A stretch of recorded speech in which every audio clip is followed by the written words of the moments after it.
हाँ हाँ नमस्कार नमस्कार। नमस्कार जी नमस्कार। चलो आप पानीपत में है। आप पानीपत से हैं? अच्छा अच्छा। नहीं नहीं आप हम तो सोनीपत हरियाणा से हैं, अच्छा अच्छा। लघु सचिल वाले में। आप मैं लखनऊ से, लखनऊ के पास में एक हमारा होम डिस्ट्रिक्ट पड़ता है, ये बहराइच जनपद पड़ता है। बहराइच से हैं लखनऊ में। तो आप क्या लेख लिखते हैं?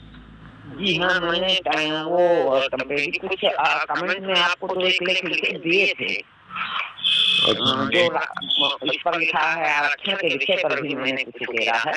अच्छा, रात को ये जो रात वाली उसमें लाइव में था? नहीं, लाइव में नहीं, हम उसमें अखबार में जो लिखे हैं पूर्व में, वो आपको भेजे। कमेंट आपने भेजा था, कहाँ भेजा है? जी, आपके व्हाट्सएप नंबर पर भी भेज दिया है, और आपका जो पोस्ट मंगवाते हैं उसमें भी कमेंट किया था मैंने, कमेंट के बॉक्स में उसको। अच्छा अच्छा अच्छा, चलो ठीक है। इस नंबर पर व्हाट्सएप चेक करेंगे तो व्हाट्सएप में मिलेगा आपको। जी जी जी। और मैं इसलिए फोन किया था कि जैसे आरक्षण पर मैंने एक बार लिखा था कि सवर्णों को कुचलने पर आमादा मोदी सरकार, ये आरक्षण के विषय पर एक का अपराध था। अच्छा, 3 लेख मैंने लगातार लिखे थे उस समय। तीसरा लेख जिस दिन मेरा प्रकाशित हुआ था, ये आरक्षण की बलि, योग्यता की बलि भारी पड़ेगी मोदी सरकार को। तो इस रिपोर्ट के जिस सुबह मॉर्निंग में प्रकाशित होती है, तो शाम को 3:30 बजे इन्होंने ऐलान किया था कि 10% आरक्षण हम इसको सवर्णों को देंगे। लेकिन बाद में मैंने इसका विरोध भी किया था कुछ लंबे अरसे बाद। ये 10 लोगों के मुंह में जीरा की जरूरत यहाँ नहीं है, यहाँ योग्यता की बलि न दी जाए। 10 आरक्षण जाति देकर न दिया जाए, आरक्षण योग्यता देकर दी जाए। तो ये बात उस समय मैंने उस दरमियान में उठाया था, ये तकरीबन 2018 की बात है। इसके बाद आपका ये आंदोलन मैंने देखा जो ये मुझे खूबसूरत लगा। उस समय एक काम किया था मैंने, सर्वेश पांडे सभा आर्मी नाम का आप देखते होंगे, इसको स्टैंड करने का प्रयास मैं कर रहा था। तो रजिस्ट्रेशन की प्रक्रिया हो गई थी, इनके संपर्क कैंप में थी, और इनको इनके लिए मैं लाइव आया करता था, पहले मैं ही आया करता था इनके लिए। बाद में ये लाइन पर आए और वो करने लगे। इसका लिंक मैं भेजूंगा, आप देख सकते हैं। स्टैंड कर गए, लेकिन मैं समझ रहा था कि सर्वेश ये तमाम आर्मी को जाकर के वहाँ पर आपका सपोर्ट करना चाहिए था। जिस तरीके से अन्ना हजारे का उन्हें योगदान दिया गया था, हर जिले से लोग 5 लोग ही सही, लेकिन पहुँच करके वहाँ पर एक दिन की हाजिरी देते थे। तो इस तरीके से अगर ये जो और संगठन है, इस विषय को लेकर के जिस विषय पर आप गतिमान हैं, तो उसको सपोर्ट देने के लिए, उनको प्रेरणा देने के लिए कि संगठन को हम सिर्फ मजबूती देने के लिए नहीं, कि अपने आप को मजबूती, अपने चेहरे को मजबूती देने की बात नहीं, यहाँ विषय के लिए अगर आंदोलन हो रहा है तो देश में श्रेष्ठ विषय को मान करके, श्रेष्ठ यज्ञ को मान करके, और सभी संगठनों को आकर के इसमें योगदान की आहुति देनी चाहिए थी। ये बात मैं लिखने के लिए प्रेरित हूँ, और इस समय लिखना चाहता हूँ कि आपको योगदान देने के लिए सिर्फ टाइमलाइन पर पोस्टर लगाना और टाइमलाइन पर बोलते रहना और टाइमलाइन का कार्यक्रम करते रहना नहीं, बल्कि 5-5, 10-10 लोग वहाँ पर पहुँच करके प्रत्येक दिन अपना योगदान, तन, मन और धन, 3 तरह से, जो जिस योग्यता रखता है। जैसे महाराष्ट्र का कोई व्यापारी है, वो आप आकर के आंदोलन में खड़ा नहीं हो सकता, संघर्ष नहीं कर सकता है, तो कम से कम धन से आपको सपोर्ट करे। तो इस विषय पर मैं कुछ लिखना चाहता हूँ, सरकार को भी इसमें वो करना चाहता हूँ, प्रेरित करना चाहता हूँ कि इस पर कम से कम सरकार में संज्ञान में उसकी अगर वो शिकायत की जाएगी केंद्र सरकार की, कि जिस तरीके से तुम बोलते हो वो गलत है, ये आंदोलन और ये आंदोलन, इस पर विचार करने की जरूरत है कि देश इस चीज को मांग रहा है, और तुम देश मांग रहा है वो नहीं दे पा रहे हो, तो फिर आखिर देश को खोपना क्या चाहते हो। तो इस विषय पर मैं कुछ कहना चाहता हूँ, लेकिन आपकी चर्चा के बगैर, दरअसल किसी की व्यवस्था के बारे में उसके बिना चर्चा के बगैर कोई बात कही जाए तो ये अनुचित होती है। तो ये 97-98 दिन का जैसे हो गया है, और मैं लिखूंगा तो ये 8-10 दिन और लग जाएंगे इस प्रकाशन में। तो उस समय 100 दिन का हम मान सकते हैं कि 100 दिन के अब में लिख सकते हैं अधिकतम, वो कम से कम या अधिकतम का लगा करके। और लेकिन मान जो आपने ज्ञापन दिया होगा, ज्ञापन तो दिया होगा ना? हाँ, ज्ञापन दिया है। अच्छा, दिल्ली में कितने दिन आपने वो ज्ञापन की एक प्रति थोड़ा अगर उपलब्ध है तो दे दीजिएगा व्हाट्सएप पर। और दिल्ली में कितने दिन आपका रहा था? दिल्ली में अभी दिल्ली में जिस दिन से आपको हटाया गया वहाँ से 2 अक्टूबर से लेकर के 2 अक्टूबर को जंतर मंतर पर शुरू किया, शाम को वहाँ से हटा के दिल्ली में ही अलीपुर डाल दिया। और अच्छा, नहीं, जंतर मंतर से एक ही दिन में हटा दिया था। हाँ, शाम को ही। अच्छा अच्छा, तो इसमें लिखित वो था आपके पास धरने का ज्ञापन वगैरह का वो सिस्टम लिखित था, अनुमति वगैरह थी? नहीं, देखिए पहली बात तो तिवारी जी, हम आंदोलन के लिए कभी अनुमति की आवश्यकता आगे वो इंटीमेशन देते हैं, पहले भी देते रहे और उसे अनुसार करते हैं। अब 20 दिसंबर को किया था तब कोई सूचना नहीं थी लिखित में, फिर भी हमारा हुआ वहाँ पे दिन में। तो दिल्ली में एक ही दिन इन्होंने उसमें जंतर मंतर पर आपको एक दिन पूरा नहीं करने दिया? नहीं, शाम को हटा दिया वहाँ से। तो शाम को हटा दिया, सरकार के निर्देश पर ही हुआ होगा? सरकार के ही निर्देश पे होता है। बिल्कुल बिल्कुल। कितने दिन से लेख लिख रहे हैं? हमको 20-22 साल हो गया करते हुए। आपकी एज हमारी इस समय 44 है, 44 वर्ष। और आप इस हमारे आंदोलन से कब से जुड़े हैं? ये आपके आंदोलन से हम इधर तकरीबन 3 साल निष्क्रिय रहे हैं, तबीयत अस्वस्थ होने की वजह से। इससे पहले ये मान लीजिए कि सन 2018 से टाइमलाइन पर जितने भी संगठन वर्क करते रहे हैं सबका सपोर्ट में आमरण अनशन किया था दिल्ली में जी जी आरक्षण विस्तार रोकने के लिए, जब आप जुड़े रहे थे। बिल्कुल जुड़े रहे हैं, लेकिन बीच में ये अस्वस्थ हो जाने की वजह से 3 साल लगभग हम निष्क्रिय रहे हैं। 2020 के बाद से हम निष्क्रिय रहे हैं। चलो ठीक है जी, मतलब आप बहुत कुछ जानते हैं हमारे बारे में भी, आंदोलन के बारे में भी। नहीं, बिल्कुल चर्चा का विषय जो देश में होता रहता है इसको कलेक्ट करते रहते हैं, इसलिए पूछ रहा था। और मेरी बस आपसे ये है कि आप जो भी कुछ विचार कर रहे हैं ये वैसे इसमें आंदोलन हित में, देश हित में और बहुत बड़ा आपका योगदान सिद्ध होने वाला है। रही बात आपको मैं और कुछ मान लीजिए जानकारी नहीं है तो बता दूं कि हम राजनीतिक सत्याग्रही के तौर पर आमरण अनशन जैसे ये दूसरी बार कर रहे हैं, इस पर निर्णायक आंदोलन के तौर पर। अच्छा, तो ये दूसरी बार है? दूसरी बार, पहली बार दिल्ली में है जब 2019 में 17 नवंबर 2019 से लेकर के 5 फरवरी 2019 तक 81 दिन चला था। केंद्र सरकार के प्रतिनिधियों द्वारा लिखित आश्वासन पे और लिखित आग्रह पे कि भाई कार्रवाई होगी आपकी मांगों पे, अनशन आप समाप्त कर दे, तो वो अनशन स्थगित किया था 81वें दिन। अब दूसरी बार फिर है, इस दौरान भी हम सत्याग्रह करते रहे हैं। तो राजनीतिक राष्ट्रीय जातिगत आरक्षण विरोधी पार्टी हमारी राजनीतिक पार्टी है। अक्षमता अनुसार हम चुनाव मैदान में भी उतरते हैं। अभी भी इसमें भी आपके दिल्ली ये लखनऊ की जो थी, एक तो क्या थी श्रवण आर्मी? हाँ, नहीं श्रवण आर्मी नहीं, विधानसभा सीट एक तो लखनऊ कैंट से लड़े थे हमारे उम्मीदवार, और एक हुआ दूसरी रामबन जी थी, वो दूसरी सीट थी, क्या नाम था? ना कानपुर नहीं, मतलब इस लखनऊ की 2 सीटों से हम चुनाव लड़े। अब भी गंगानगर की से लड़े, सोनीपत की से भी लड़ चुके हैं, यहाँ से लड़वा चुके हैं, मतलब अपनी बात। अच्छा, मतलब इसको मैदान में उतारा जा चुका है? हाँ, अब श्री गंगानगर से हमारा उम्मीदवार था राजस्थान में। तो हम तो अपनी अक्षमता अनुसार वोट भी संचित करते हैं, और मिशन पार्टी का मेन मोटो जैसे और तमाम राजनीतिक दलों का एक ही ध्येय होता है, एक ही मकसद होता है कि भाई जैसे तैसे जनता को भ्रमित करके लोक लुभावन नारों से अपना वोट लेना है आरक्षण की व्यवस्था से, और अपना सत्ता हथियानी है बस। इन सब के विपरीत हमारी पार्टी का मिशन 2023 पहले 19 था, फिर 23 निर्धारित किया।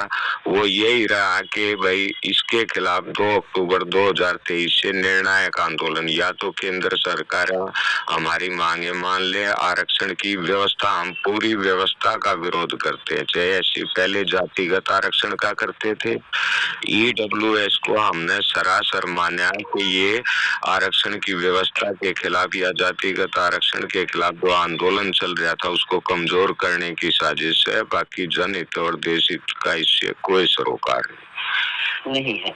ठीक है कि नहीं? तो हमने फिर EWS इन्होंने दिया, हमने फिर अपना ये ले लिया मिशन में मांग का कि भाई आरक्षण की सारी व्यवस्था, चाहे वो SC के नाम से, चाहे ST के नाम से, चाहे OBC, चाहे EWS, चाहे अब महिला आरक्षण दिया है। ये तमाम व्यवस्था केवल और केवल जनता को भ्रमित करने के लिए हैं, उनको जो आपस में लड़ाने के लिए हैं, आपसी वैमनस्य डालने के लिए हैं, प्रतिभाओं का दमन करने के लिए हैं।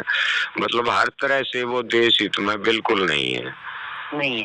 तो हम इस सारी व्यवस्था का विरोध करते हैं। दलित एक्ट जैसे काले भेदभाव पूर्ण कानून का खुलकर राजनीतिक विरोध कर रहे हैं, और हमारी मांग है कि ये तमाम व्यवस्था खत्म होकर के देश के हर नागरिक, गरीब नागरिक, आजीविका विहीन नागरिक, परिवार, उसको केवल और केवल जरूरी आर्थिक मदद के तौर पर आरक्षण कहो या उसको आप संरक्षण कह लो, उससे हमें कोई ठीक है नहीं, उसके नाम पर केवल और केवल जरूरी आर्थिक मदद दी जाए बस।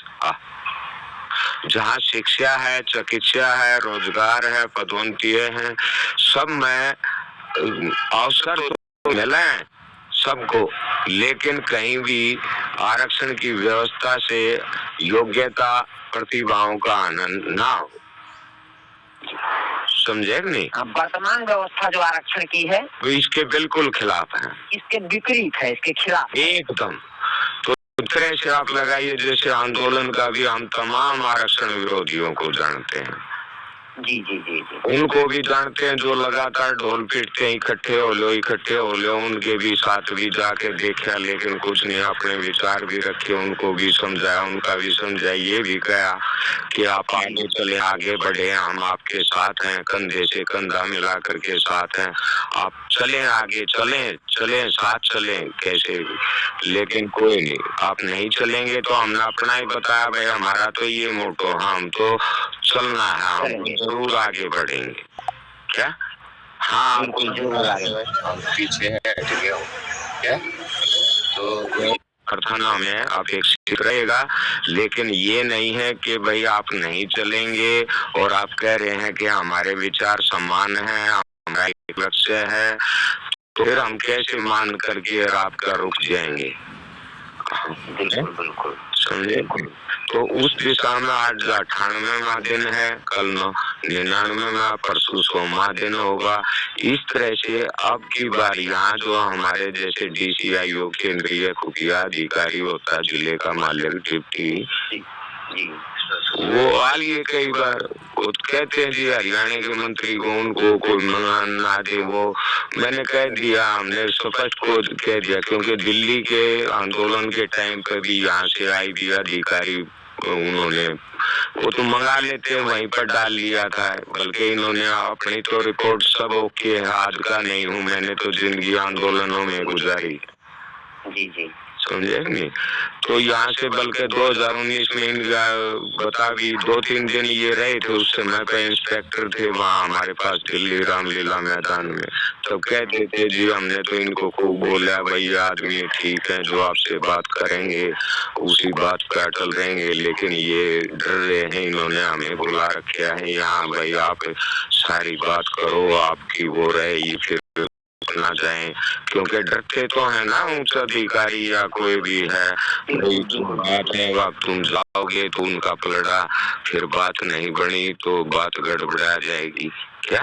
हाँ। तो इस तरह से वो चक्कर काट रहे हैं। तो हमने उनको स्पष्ट बोल दिया है, देखो आप सबके सहयोग समर्थन से आंदोलन सफल होगा, लेकिन हम परिणाम तक, इसका परिणाम यही है कि केंद्र सरकार की ओर से अधिकृत तौर पर बातचीत हो, वो बताएं कोई हमारी मांग गलत हो या उनको कोई अड़चन है, क्या अड़चन है, क्यों अड़चन है, कैसे वो दूर करेगी। उस पर चर्चा तो अवश्य करें, चर्चा जरूर हो, उसके बाद ही मगा कोई समाधान निकलेगा। आप ये सोचते हो मैं फलाने अधिकारी को या नेता को, मंत्री को बुला देंगे और आप आकर के एकदम से बस अपना इसको खत्म कर दे कोई बगैर चर्चा के, ऐसा मगा संभव बिल्कुल नहीं है।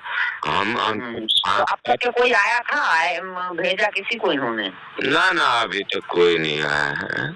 अच्छा, 98 दिन तक अभी कोई संज्ञान नहीं लिया है? ना कोई। अब तो मुझे लगता है कि सुप्रीम कोर्ट को अब संज्ञान ले लेना चाहिए। 90 दिन से अधिक हो गया है, माननीय सुप्रीम कोर्ट को भी संज्ञान लेना चाहिए। मैंने बता दिया ना, हम आरक्षण की व्यवस्था के खिलाफ जब राजनीतिक संघर्ष कर रहे हैं, भाई राष्ट्रीय जातिगत आरक्षण विरोधी पार्टी हमारी 2012 से रजिस्टर्ड है। मैंने 2009 में राजनीतिक संघर्ष कर दिया था शुरू, बल्कि उस टाइम पार्टी रजिस्टर्ड नहीं थी, तो अपने उम्मीदवार आजाद तौर पे राष्ट्रीय जातिगत आरक्षण विरोधी पार्टी के नाम तय उठाए आरक्षण की व्यवस्था के खिलाफ। तो राष्ट्रीय जातिगत आरक्षण विरोधी पार्टी तो देश का एक राजनीतिक सत्याग्रह आंदोलन है SC/ST एक्ट और आरक्षण की शरीकी कुनीति कुरीतियों के खिलाफ। और ये बल्कि एक ये भी है, जैसे राजनीति के प्रति, राजनेताओं के प्रति या एक जनता में गलत नजरिया है, घृणा का भाव है, विश्वास का भाव है, स्थिति में है कि नहीं है? बिल्कुल है। राजनीति गलत है, राजनेता गलत होते हैं, गंदे होते हैं, घटिया होते हैं, वो बेकार होते हैं, इस तरह की सोच जनता में राजनीति राजनेताओं के प्रति है। बिल्कुल बहुत संघर्ष की राजनीति, कुर्बानी बलिदान की राजनीति, एक सत्याग्रह की राजनीति इसीलिए कर रहे हैं कि जनता में एक दिन वो विश्वास बने कि राजनीति भी जरूरी है, उसको समझना जरूरी है, और राजनीति भी अच्छी होती है, उसमें जन कल्याण को समर्पित राजनेता भी होते हैं। क्या?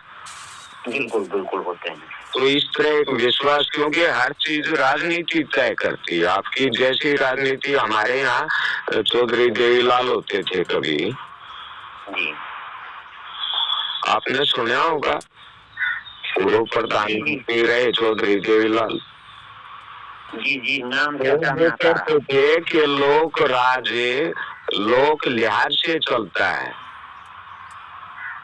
लोक लिहाज से चलता है, लोक राज्य लोक लिहाज से चलता है। बिल्कुल अपनी अंतर्वाणी की आवाज पे ये कह के गए हैं, क्योंकि ये हकीकत 100% सार्वभौमिक सत्य है कि आपका राजा, उसके अंदर लोक लिहाज है, करुणा है, दया है, जनता के प्रति कुछ है, ईमानदारी है, सच्चाई है, तो वो उसी तरह चलेगा सब कुछ। क्या? बिल्कुल अगर है हाँ तो अनुचित है वो, ठीक है कि नहीं? हाँ, वो उसका गलत असर पड़ेगा, वो क्रूरता ही करेगा, जनता को भ्रमित रखेगा, लोग लुभावने नारे अपना, उसको तो जैसे तैसे जब थकी सी में रहेगी, कुर्सी बनी रहनी चाहिए, चाहे उसको UNO की माननी पड़े, चाहे WHO की, चाहे देश की जनता को भ्रमित रखना। आज जनता को भ्रमित ही तो रखा जा रहा है, प्रगलाई तो जा रहा है, आप बताइए आप। हेलो, हाँ जी तिवारी जी। हाँ नमस्कार जी, नमस्कार। चलो आप पानीपत में हैं? आप पानीपत से हैं? अच्छा नहीं आप, हम तो सोनीपत हरियाणा से हैं। अच्छा लघु सचिल वाले में। आप? मैं लखनऊ से, लखनऊ के पास में एक होम डिस्ट्रिक्ट पर, हमारा होम डिस्ट्रिक्ट पड़ता है, ये बहराइच जनपद पड़ता है। बहराइच में हैं? जी। लखनऊ में। तो आप क्या लेख लिखते हैं? जी हाँ, मैंने वो टेम्परेरी कुछ कमेंट में आपको तो एक लेख लिखे दिए थे। जो इस पर लिखा है आरक्षण के विषय पर भी मैंने कुछ उकेरा है। अच्छा, रात को ये जो रात वाली उसमें लाइव में था? नहीं, लाइव में नहीं, हम उसमें अखबार में जो लिखे हैं पूर्व में वो आपको जो भेजे। कमेंट आपने भेजा था कहाँ भेजा है? जी, आपके व्हाट्सएप नंबर पर भी भेज दिया है और आपका जो पोस्ट आते हैं उसमें कहीं कहीं कमेंट किया था मैंने, कमेंट के बॉक्स में उसको भेजा। अच्छा अच्छा अच्छा, चलो ठीक है। इस नंबर पर व्हाट्सएप चेक करेंगे तो व्हाट्सएप में मिलेगा आपको। जी जी जी। और मैं इसलिए फोन किया था कि जैसे आरक्षण पर मैंने एक बार लिखा था कि सवर्णों को कुचलने पर आमादा मोदी सरकार। ये आरक्षण के विषय पर एक कड़ा प्रहार था। अच्छा, 3 लेख मैंने लगातार लिखे थे उस समय। तो तीसरा लेख जिस दिन मेरा प्रकाशित हुआ था, ये आरक्षण की बलि, योग्यता की बलि भारी पड़ेगी मोदी सरकार को। तो इस रिपोर्ट के जिस सुबह मॉर्निंग में प्रकाशित होती है तो शाम को 3:30 बजे इन्होंने ऐलान किया था कि 10% आरक्षण हम इसको सवर्णों को देंगे। लेकिन बाद में मैंने इसका विरोध भी किया था कुछ लंबे अरसे बाद। ये 10 तो ऊँट के मुंह में जीरा की जरूरत यहाँ नहीं है, यहाँ योग्यता की बलि न दी जाए। 10 आरक्षण जाति देख कर न दिया जाए, आरक्षण योग्यता देख कर दी जाए। तो ये बात उस समय मैंने उस दरमियान में उठाया था। ये तकरीबन 2018 की बात है। इसके बाद आपका ये आंदोलन मैंने देखा जो ये मुझे खूबसूरत लगा। उस समय एक काम किया था मैंने, एक सर्वेश पांडे सवर्ण आर्मी नाम का आप देखते होंगे, इसको स्टैंड करने का प्रयास मैं कर रहा था। तो रजिस्ट्रेशन की प्रक्रिया हो गई थी, इनके संकल्प के अनुसार की, और इनके लिए मैं लाइव आया करता था। पहले मैं ही आया करता था इनके लिए, बाद में ये लाइन पर आए और वो करने लगे। इसका लिंक मैं भेजूंगा, आप देख सकते हैं। तो खैर स्टैंड कर गए, लेकिन मैं समझ रहा था कि सर्वेश आर्मी, ये कमल आर्मी को जाकर के वहां पर आपका सपोर्ट करना चाहिए था। जिस तरीके से अन्ना हजारे का योगदान दिया गया था, हर जिले से लोग 5 लोग ही सही लेकिन पहुंच करके वहां पर एक दिन की हाजिरी देते थे। तो इस तरीके से अगर ये जो और संगठन है इस विषय को लेकर के, जो जिस विषय पर आप गतिमान हैं, तो उसको सपोर्ट देने के लिए, उनको प्रेरणा देने के लिए कि इस संगठन को हम सिर्फ मजबूती देने के लिए नहीं, कि अपने आप को मजबूती, अपने चेहरे को मजबूती देने की बात नहीं, यहाँ विषय के लिए अगर आमरण अनशन हो रहा है तो देश में श्रेष्ठ विषय को मान करके, श्रेष्ठ यज्ञ को मान करके और सभी संगठनों को आकर के इसमें योगदान की आहुति देनी चाहिए थी। ये बात मैं लिखने के लिए प्रेरित हूँ और इस समय लिखना चाहता हूँ कि आपको योगदान देने के लिए सिर्फ टाइमलाइन पर पोस्टर लगाना और टाइमलाइन पर बोलते रहना और टाइमलाइन का कार्यक्रम करते रहना नहीं, बल्कि 5-5, 10-10 लोग वहां पर पहुंच करके प्रत्येक दिन अपना योगदान, तन, मन और धन, 3 तरह से, जो जिस योग्यता रखता है। जैसे महाराष्ट्र का कोई व्यापारी है, वो आप आकर के आंदोलन में खड़ा नहीं हो सकता है, समय वेस्ट नहीं कर सकता है, तो कम से कम धन से आपको सपोर्ट करे। तो इस विषय पर मैं कुछ लिखना चाहता हूँ, सरकार को भी इसमें वो करना चाहता हूँ, उत्तेजित करना चाहता हूँ कि इस पर कम से कम सरकार भी संज्ञान ले, उसकी अगर वो छिताकशी की जाएगी केंद्र सरकार की, कि जिस तरीके से तुम बोलते हो गलत है ये आंदोलन और ये आमरण अनशन, इस पर विचार करने की जरूरत है कि देश इस चीज को मांग रहा है और तुम देश मांग रहा है वो नहीं दे पा रहे हो, तो फिर आखिर देश को थोपना क्या चाहते हो। तो इस विषय पर मैं कुछ कहना चाहता हूँ, लेकिन आपकी चर्चा के बगैर, दरअसल किसी की व्यवस्था के बारे में उससे बिना चर्चा के बगैर कोई बात कही जाए तो ये अनुचित होती है जी। तो ये 97-98 दिन का जैसे हो गया है और मैं लिखूंगा तो ये 8-10 दिन और लग जाएंगे इसमें, मान लो प्रकाशन में। तो उस समय 100 दिन का हम मान सकते हैं कि 100 दिन के अबव में हम लिख सकते हैं अधिकतम, वो कम से कम या अधिकतम का लगा करके। और लेकिन मांग जो आपने ज्ञापन दिया होगा, ज्ञापन तो दिया होगा ना? हाँ, ज्ञापन दिया है। अच्छा, दिल्ली में कितने दिन आपने वो ज्ञापन की एक प्रति थोड़ा अगर उपलब्ध है तो भेज दीजिएगा व्हाट्सएप पर। और दिल्ली में कितने दिन आपका रहा था? दिल्ली में अभी दिल्ली में जिस दिन से आपको हटाया गया वहाँ से, 2 अक्टूबर से लेकर के 2 अक्टूबर को जंतर मंतर पे शुरू किया, शाम को वहाँ से हटा के दिल्ली में ही अलीपुर डाल दिया। और अच्छा नहीं, जंतर मंतर से एक ही दिन में हटा दिया था? हाँ, शाम को ही। अच्छा, तो इसमें लिखित वो था आपके पास धरने का ज्ञापन वगैरह का वो सब सिस्टम लिखित था, अनुमति वगैरह थी? नहीं, देखिए पहली बात तो तिवारी जी, हम आंदोलन के लिए कभी अनुमति की आवश्यकता अच्छा अच्छा, हाँ चलिए, स्वतंत्र स्वास्थ्य आप कर रहे थे उसका वो है आगे वो इंटीमेशन देते हैं, पहले भी देते रहे और उसे अनुसार करते हैं। अब 20 दिसंबर को किया था तब कोई सूचना नहीं थी लिखित में, फिर भी हमारा हुआ वहाँ पे दिन में। तो दिल्ली में एक ही दिन इन्होंने उसने जंतर मंतर पर आपको एक दिन पूरा नहीं करने दिया? नहीं, शाम को हटा दिया वहाँ से। तो शाम को हटा दिया, सरकार के निर्देश पर ही हुआ होगा? सरकार के ही निर्देश पर होता है। बिल्कुल बिल्कुल। कितने दिन से लेख लिख रहे हैं? हमको 20-22 साल हो गया करते हुए। आपकी एज हमारी इस समय 44 है, 44 साल। और आप इस हमारे आंदोलन से कब से जुड़े हैं? ये आपके आंदोलन से हम इधर तकरीबन 3 साल निष्क्रिय रहे हैं तबीयत अस्वस्थ होने की वजह से। इससे पहले ये मान लीजिए कि सन 2018 से टाइमलाइन पर जितने भी संगठन वर्क करते रहे हैं सबका सपोर्ट में आमरण अनशन किया था दिल्ली में। जी जी, आरक्षण विस्तार रोकने के लिए जब आप जुड़े रहे थे? बिल्कुल जुड़े रहे हैं, लेकिन बीच में ये अस्वस्थ हो जाने की वजह से 3 साल लगभग हम निष्क्रिय रहे हैं। 2020 के बाद से हम निष्क्रिय रहे हैं। चलो ठीक है जी, मतलब आप बहुत कुछ जानते हैं हमारे बारे में भी, आंदोलन के बारे में भी। नहीं, बिल्कुल चर्चा का विषय जो देश में होता रहता है इसको करेक्ट करते रहते हैं, इसलिए पूछ रहा था। और मेरी बस आपसे ये है कि आप जो भी कुछ विचार कर रहे हैं ये वैसे इसमें आंदोलन हित में, देश हित में और बहुत बड़ा आपका योगदान सिद्ध होने वाला है।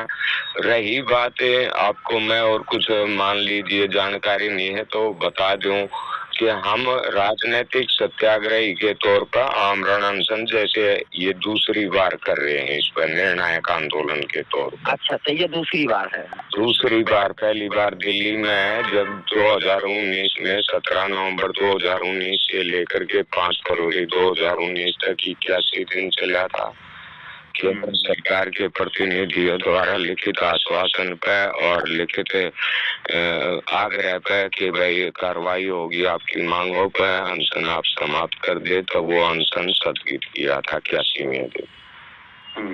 अब दूसरी बार फिर है, इस दौरान भी हम सत्याग्रह करते रहे हैं। तो राजनीतिक राष्ट्रीय जातिगत आरक्षण विरोधी पार्टी हमारी राजनीतिक पार्टी है। क्षमता अनुसार हम चुनाव मैदान में भी उतरते हैं। अभी इसमें भी आपके दिल्ली ये लखनऊ की जो थी तो क्या थी वो नहीं श्रवण आर्मी नहीं, विधानसभा सीट एक तो लखनऊ कैंट से लड़े थे हमारे उम्मीदवार, और एक दूसरी रामबन जी थी, वो दूसरी सीट थी, क्या नाम था, ना कानपुर नहीं, मतलब इस लखनऊ की 2 सीटों से हम चुनाव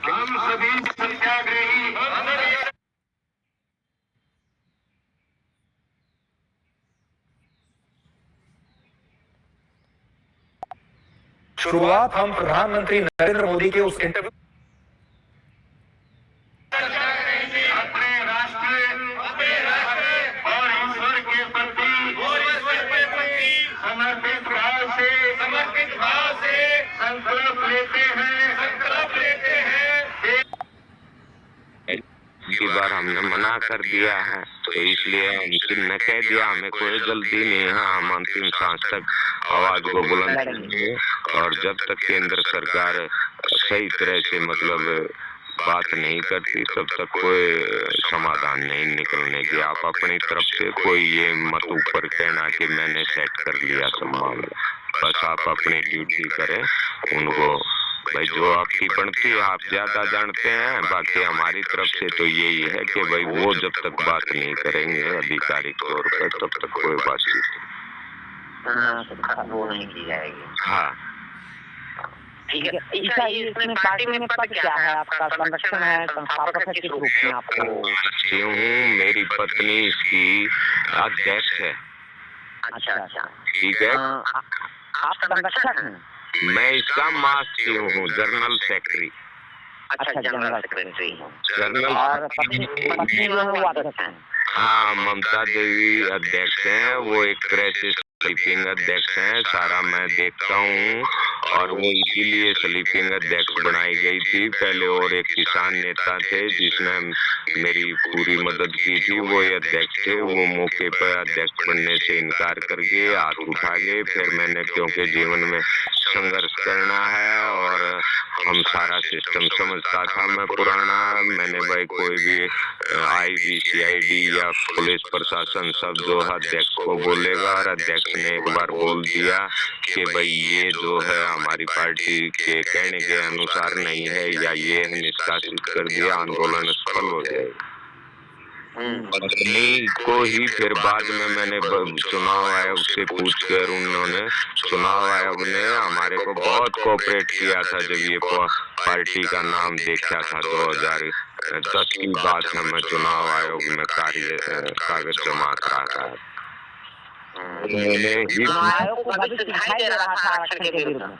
हाँ, बस जैसे भी माने, मैंने तो जब फाइल अपनी पकड़ाई थी तो जिसने ली थी वही एकदम से अरे ये पार्टी है, मतलब बहुत है ये। तो हमने जब इसके मैं कागज ही तैयार करा रहा था, संविधान वगैरह जहाँ कंप्यूटर वाले, वहाँ भी पीछे से कोई देखने वाला बुद्धिजीवी देखता था तो अरे ये पार्टी ये।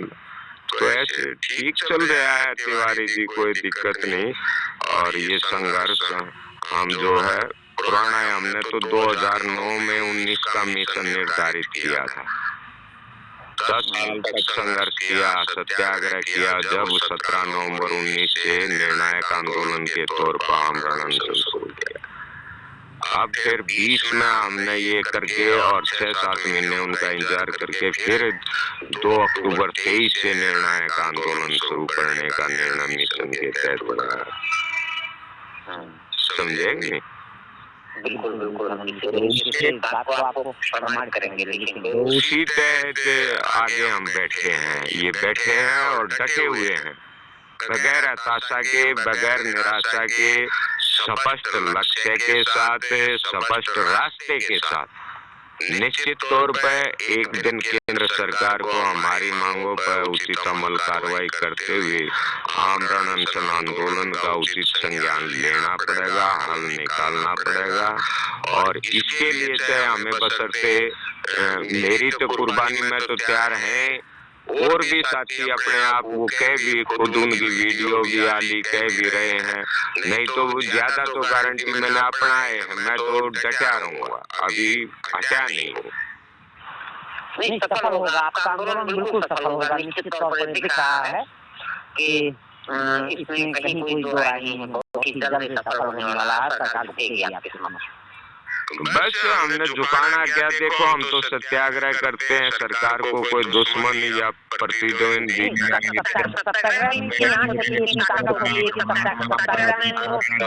करके करते हैं। सत्याग्रह में इतनी आंच होती है कि जिससे साम्राज्य में सूरज ही डूबता था, वो सूरज ही डूब गया, वो झंडे भी डूब गए थे। सत्याग्रह में इतनी आंच होती है। अपने सत्याग्रह पर अटल विश्वास है, देश की जनता पर, सरकार पर भी अटल विश्वास है, देश के पक्ष विपक्ष पर भी, कि एक दिन इन्होंने सुननी पड़ेगी हर हालत। बिल्कुल निश्चित तौर पर ऐसा ही होगा। उम्मीद करता हूँ बिल्कुल ऐसा ही होगा। आपका आंदोलन बहुत ही जल्द सफल होने वाला है। ठीक है, इसी शुभकामनाओं से मैं आपको प्रणाम करता हूँ। आपको भारत आपके खड़े को और आपके सम्मान, जो देश को सम्मान दिया आपने, हम उसको सम्मान देना चाहते हैं। आपकी जो मजबूती दी आपने फोन करके और इतना मजबूती दी है, उसके लिए भी मैं आपका शुक्रगुजार हूँ, आभार भी हूँ। आपका देश हित में, जनहित में ये बहुत बड़ा योगदान सिद्ध हुआ। देश में तो सबसे बड़ा योगदान तो आप दे रहे हैं। इस समय वर्तमान की जो आवश्यकता है देश को, वो दे रहे हैं आप। जो देश समझ नहीं पा रहा है, वो दे रहे हैं आप देश को। जो आने वाले कल में देश भुगत रहा होगा, उससे निजात दे रहे हैं आप लोग। जो लगातार हौसला अफजाई करते हैं, जनता जनार्दन है, और हम बिल्कुल हताश नहीं, निराश नहीं। कह दिया ना जी तिवारी जी, बिल्कुल। मैं सैल्यूट करता हूँ ऐसे हौसले को, जो आप जैसे हौसले होते हैं, उनको सैल्यूट करता हूँ। जरूर, मैं तो कामना करता हूँ कैसे हाथ ये लगाइए के संबंध रखता हूँ, क्योंकि मैंने BSc MAd कर रखी है, ये अलग है। मैंने कैरियर कभी बनाना नहीं सोचा, क्योंकि मैंने हमेशा सोचा कि मैं मेहनत राष्ट्रहित में सोचा आपने। करके नौकरी घेर के गुजारा कर लूंगा, लेकिन शिक्षा को बेच करके मेरा ईमान नहीं माना कभी। मैं अपना भरण आप देश के लिए आदरणीय होंगे, मैं ऐसी उम्मीद करता हूँ। संतुष्ट हैं जिस रास्ते पर बढ़ रहे हैं, और निश्चित होकर बढ़ रहे हैं, ये मान के बढ़ रहे हैं कि अकेले आए थे अकेले जाना है, जीवन के नेत पथ पर अकेले पड़े तो भी चलते चले जाना है आशी के साथ। देश को एक रास्ता मिल जाएगा आपके कदमों से। बस दुखी है आप लोग ये ऐसा कह करके, और ताकत बढ़ती है और हौसला बढ़ता है जी। ठीक है, बहुत मजबूत स्तंभ है आप हमारे देश के लिए, हमारे भविष्य के लिए, हमारे देश के सुख के लिए आधार हैं आप। इसके लिए मैं प्रणाम करता हूँ आपको, जैसे भी मैं आपको प्रणाम करता हूँ। धन्यवाद आपका, बहुत बहुत आभार। आप सबकी जय हो, जय भारत, जय भारत। हम आएंगे भी मिलने, रिपोर्ट छप जाएगी, प्रकाशित होगी, इसके तत्पश्चात हम अखबार लेकर के आएंगे भी आपके यहाँ। वैसे सोनीपत पानीपत अखबार जाता है, स्पुतनिक नाम है समाचार पत्र का, ये 65 वर्ष पुराना अखबार है, इंदौर से लखनऊ से प्रकाशित है और दिल्ली जाता है, और वहाँ आपके सोनीपत पानीपत की रिपोर्टें लगती रहती है। वहाँ कोई रिपोर्टर है ही लोकल में, लेकिन मैं जानता नहीं हूँ, फिर भी मैं ये रिपोर्ट आलेख बना करके एक पेज का संपूर्ण एक पेज आपके लिए मैं वो रखूंगा इनाम में, कि मैं आपके लिए इतना लिख सकूं और देश से गुहार कर सकूं, सरकार से और जनता से गुहार कर सकूं कि जो एक टुकड़ों में आंदोलन बटे हुए हैं छोटे छोटे, वो सब समेट करके एक सपोर्ट में खड़े हो जाए, एक लाइन में खड़े हो जाए, तो ये आंदोलन इतना प्रभाव होगा कि अन्ना का आंदोलन बहुत छोटा पड़ जाएगा उस आंदोलन के, आपके आंदोलन। हमारा मानना रहा है कि आंदोलन सफल होगा, निश्चित तौर पर होगा, लेकिन वो आंदोलन सफल होगा जिसमें कुर्बानी बलिदान देने वाले आगाड़ी होंगे। ये नहीं कि भाई नहीं मर के क्या करेंगे, सरकार सुन नहीं रही, फिर जिएंगे तो फिर कुछ कर लेंगे। वो आंदोलन कभी सफल नहीं हो सकता, ना वो इस लचर और भ्रष्ट आरक्षण समर्थक व्यवस्था को बदल सकता। हमारा निश्चय है कि हम अंतिम सांस तक आरक्षण की मौजूदा जन विरोधी व्यवस्था से मुक्त, समृद्ध, खुशहाल, अखंड और विकसित भारत के निर्माण हेतु आवाज को बुलंद करते रहेंगे। अब आंदोलन को जारी रखते हुए अंतिम सांस तक। ठीक है, इसके लिए हम आह्वान करेंगे। ठीक है जी, बहुत बड़ी बात, बहुत ताकत मिली आपसे। ठीक है, बिल्कुल। और आपसे मुझे भी बहुत, मेरे कलम को भी बहुत आशीर्वाद मिला। अब बहुत ताकत बढ़ती है जी, आपकी भी बढ़ेगी, हमारी सबकी, देश की बढ़ेगी, जनता की भी। ठीक है, मैं जनता में वो होऊंगा, सरकार वो करूंगा, जन्म करूंगा कि सरकार को तत्कालिक उसमें पसंद रखता है, इसको तत्काल गंभीरता से निभाएंगे। चलो, आप समझदार हैं, आपने खुद जो है कि अंतर्वाणी की आवाज का, हम तो सर्वोच्च विधि मानते हैं अंतर्वाणी, अंतरात्मा की आवाज। बिल्कुल अंतरात्मा की आवाज पे ही हमसे संपर्क किया, मैसेज किया, हमने आपसे संपर्क किया, और ये आंदोलन को बहुत बड़ी मजबूती मिली, ऐसे ही मिलती है। अब डटे रहेंगे, एक दिन निश्चित तौर पर इतने, हमने सरकार को बोल रखा है, पहले से बोलते आ रहे हैं कि आप हमारी सत्याग्रह को स्वीकार करें, SC/ST एक्ट और आरक्षण की जन विरोधी व्यवस्था, प्रतिभाओं के दमन को बंद करें, अन्यथा हमें मतलब कुर्बानी बलिदान तो देंगे और इतनी आवाज बुलंद करेंगे कि देश का जनमानस तो क्या, देश का पशु पक्षी, पेड़ पौधा, जीव जंतु, खेत खलिहान, हर चीज चिल्ला करके कहेगा कि आरक्षण की मौजूदा व्यवस्था हटाओ, देश बचाओ, देश बचाओ। ये तो ब्रह्म संकल्प है, और ब्रह्म संकल्प के समक्ष तो प्रकृति भी एक बार हिल जाती है, ईश्वर भी संज्ञान ले लेता है। इतना तिवारी जी हम ज्ञान नहीं है, बाकी हम ब्राह्मण हैं तो कम से कम इतना हम ब्राह्मण को कम से कम इतना तो ज्ञान ब्राह्मण में कहा भी गया है कि ब्राह्मण विश्व की बौद्धिक संपदा की धरोहर है। हाँ, बिल्कुल। तो जाहिर सी बात है कि हम आपके संकल्प को, संघर्ष को सम्मान देते हैं और अपने समाचार पत्र के माध्यम से उभारेंगे और आपके आंदोलन को सफल बनाने की शुभकामनाएं देंगे। बहुत बड़ी बात, बहुत प्रणाम। जय भारत, जय भारत।